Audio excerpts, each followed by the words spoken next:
All right, I want to give you a quick rundown of the MicroTech 2 controllers. These are the controllers that take care of the AC units, and they give you just general information about the system and what it's doing. So we'll go back to the main menu here. We'll start off with system summary. We'll click that. That's going to tell you the fan or the unit status. Right now we're fan only. If it were cooling, it would say cooling at 25%, 50%, 100%, depending on how many compressors the unit has. But right now, fan only, we're not calling for cooling.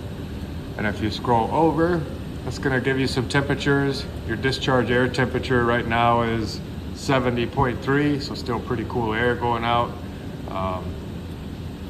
Your return air, 72.4, lets you know what's coming back from the building. And then if you go down a little further, you have EWT and LWT. EWT is the entering water temperature that's coming from the cooling tower, is 79.2. The water goes through the machine and leaves, LWT, leaving water temperature, and is just about 80 degrees, going back to the cooling tower to get cooled down and then come back. So you want to see those numbers right in that zone, about 80. If they start getting up into the 90s or even the hundreds, that's when the unit starts to have issues. You may have an issue with the cooling tower, but you'll want to call Harris Company if it's something you can't take care of yourself.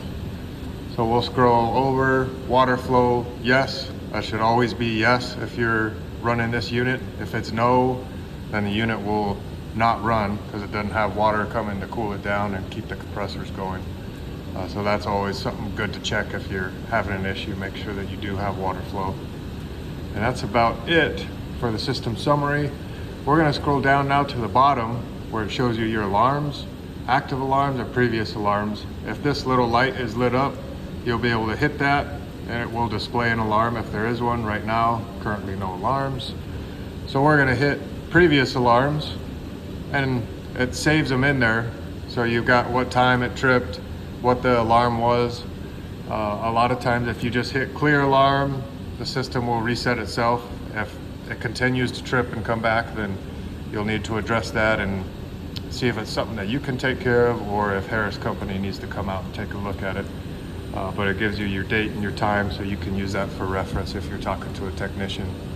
But yeah, it saves them all in there so you can go back through and look at what's been going on with the unit if you're having issues. But that's the basics of the MicroTech 2 controller.